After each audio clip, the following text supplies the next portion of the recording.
ভাইয়া সামনে আমার এসএসসি পরীক্ষা, উচ্চতর গণিতের 14টা চ্যাপ্টার পুরো বই এখনো আমার শেষ করা হয়নি।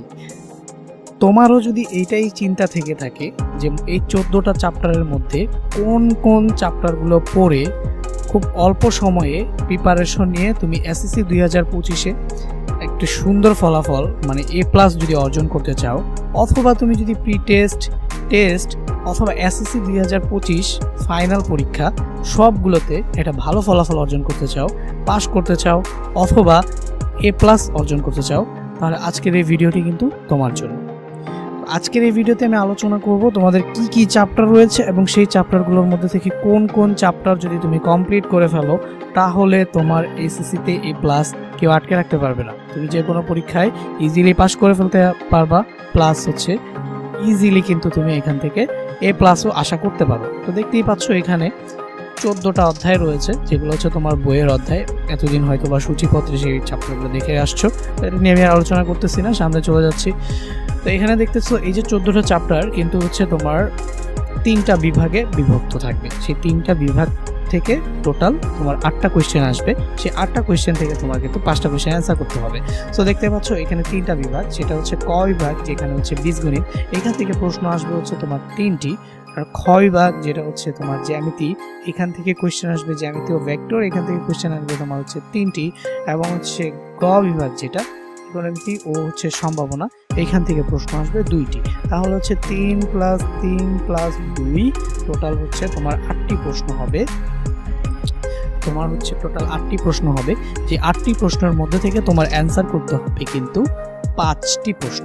ঠিক আছে, 8টি কোয়েশ্চেনের মধ্যে 5টি প্রশ্ন তোমার অ্যান্সার করতে হবে। তো দেখতেই পাচ্ছ এখানে বীজগণিতের জন্য অধ্যায় রয়েছে 2, 4, 6, 7টি। তো 7টি চ্যাপ্টার থেকে তোমার 3টি কোয়েশ্চেন আসবে। এইখানে দেখতে পাচ্ছ খ বিভাগে তোমার চ্যাপ্টার রয়েছে 2, 4, 5টি থেকে তোমার আসবে 3টি প্রশ্ন। এবং হচ্ছে গ বিভাগে চ্যাপ্টার রয়েছে 2টি থেকে 2টি কোয়েশ্চেন আসবে। তো প্রথমেই তোমার সাজেশনটা বুঝে যাচ্ছ যে এই 2টা চ্যাপ্টার পড়লেই কিন্তু 2টা কোয়েশ্চেন তোমার কমন। বাহ বাহ বাহ, কত সুন্দর। আর এখানে এটা হচ্ছে ঝামেলা যে এখানে অধ্যায় আছে ভাইয়া 60টি অধ্যায়।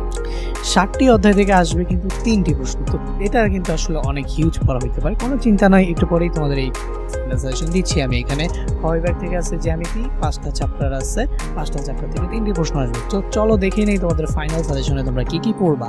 তো এখানে দেখো ক বিভাগের জন্য ওই 60টি চ্যাপ্টার থেকে আমি মাত্র এখানে 4টি চ্যাপ্টার দিয়েছি। যে 4টি চ্যাপ্টার পড়ে ফেললেই কিন্তু তোমার এখান থেকে 3টি প্রশ্ন 100% কমন আসবে। যদি নাও আসে 2টি প্রশ্ন তো তোমার এখান থেকে আসবে, সেটা কখনো মিস হবে না। আর এখানে দেখতেছো জ্যামিতি ও ভেক্টর, এখানে জ্যামিতি মানে চ্যাপ্টার 3 আর হচ্ছে একাদশ স্থানাঙ্ক জ্যামিতি আর হচ্ছে জ্যামিতি, এই 2টা যদি পড়ে ফেলা 100% 2টা কোয়েশ্চেন কমন। আর এখান থেকে 100% 2টা কোয়েশ্চেন কমন, তা তো বললামই। তাহলে 2টা 4টা অলরেডি তোমার 4টা চ্যাপ্টার পড়ার মাধ্যমেই 2টা 4টা কোয়েশ্চেন কিন্তু কমন পড়ে গেছে। আর বাকি থাকে হচ্ছে ক বিভাগ বীজগণিত। আমি জানি ভাইয়া তোমরা বলতেছো যে 4টা চ্যাপ্টার পড়বো, 4টা চ্যাপ্টার থেকে আমার কি হচ্ছে অনেক কঠিন চ্যাপ্টার আছে, সহজ চ্যাপ্টার আছে, তাহলে 4টা চ্যাপ্টার থেকে 2টা কোয়েশ্চেন কিন্তু তোমার দরকারও নেই। তুমি এখানে যে গ বিভাগ আছে সেখান থেকে 2টি দিয়ে দিবা, খ বিভাগ আছে সেখান থেকে 2টি দিয়ে দিবা, এখান থেকে তুমি 1টি দিবা, বা তোমার চয়েস। তোমার কাছে এখানে কোনো চ্যাপ্টার কঠিন লাগতে পারে, কোনো চ্যাপ্টার সহজ লাগতে পারে, বাট এই মোট কথা 4 আর 2 6 আর 2 8টা চ্যাপ্টার যদি তুমি পড়ে ফেলো তাহলে কিন্তু তোমার 5টা কোয়েশ্চেন 100% কমন পড়বে। এটা কিন্তু কোনো ধরনের মিস হওয়ার সম্ভাবনা নাই। তারপরে দেখো যদি বলো যে ভাইয়া এখানে দ্বিতীয় অধ্যায়টা দিয়েছি, অনেকের কাছে এই দ্বিতীয় অধ্যায়টা কঠিন লাগে, দরকার নাই, দ্বিতীয় অধ্যায় করো না। তুমি এখান থেকে দশম অধ্যায়টা করো, নবম অধ্যায়টা করো আর সপ্তম অধ্যায়টা করো। একটা কোয়েশ্চেন কি 2টা কোয়েশ্চেন কমন তুমি পেয়ে যাওয়া। এখান থেকে 2টা কোয়েশ্চেন, এই যে 2টা 100% বলছি না, 3টা চ্যাপ্টার 4টা চ্যাপ্টার পড়লে, তো এখান থেকে 3টা চ্যাপ্টার পড়লেও এখান থেকে 2টা আসার পসিবিলিটি কিন্তু 90% আছে। না আসুক, একটা তো 100% পাবা। মোট কথা এই 3টা মাত্র সহজ চ্যাপ্টার পড়ে ফেলবা, 2টা কোয়েশ্চেন আসার সম্ভাবনা, যে কোনো বোর্ডে আসার সম্ভাবনা অনেক বেশি। তাও যদি না আসে একটা কোয়েশ্চেন কিন্তু 100% আসবে। আর এই যে এই চ্যাপ্টারগুলো বললাম, এখান থেকে তো কোনো ধরনের কোয়েশ্চেন মিস হওয়ার কোনো পসিবিলিটিস নাই। তো দেখো মাত্র 1 2 3 4 4টা চ্যাপ্টার করে 4টা কোয়েশ্চেন কমন, তার মানে তোমার প্রি টেস্টেও তুমি পাস, টেস্টেও তুমি পাস এবং হচ্ছে তুমি এসএসসির জন্য কিন্তু একটা নিশ্চিন্ত থাকতে পারো। আর এইখানে এই 4টা চ্যাপ্টারের মধ্যে যদি এই 3টা সহজ চ্যাপ্টার পড়ে ফেলো তাহলে কিন্তু 2টা কোয়েশ্চেন চলে আসতে পারে, না আসলেও যদি একটা আসে তাও কিন্তু তুমি আসলে খুব সুন্দর করে তোমার হচ্ছে কমনগুলা পড়ে গেছে। ওকে, তাহলে তুমি ফাইনালি যে চ্যাপ্টার পড়বা সেটা হচ্ছে 4র্থ অধ্যায়, 8ম অধ্যায়, 11শ অধ্যায়, 3য় অধ্যায়। 4টা চ্যাপ্টার পড়লেই 4টা কোয়েশ্চেন 100% কমন।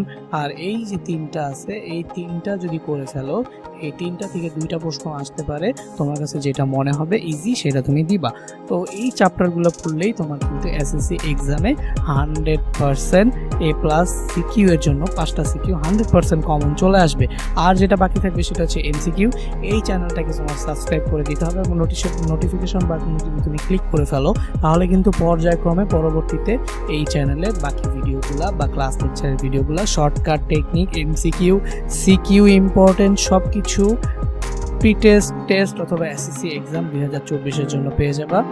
সবাইকে ভিডিওটি দেখার জন্য ধন্যবাদ। চ্যানেলটা সাবস্ক্রাইব করো এবং কমেন্টে জানিয়ে দাও তুমি পরবর্তীতে এই ক্লাসগুলো করতে চাও কিনা।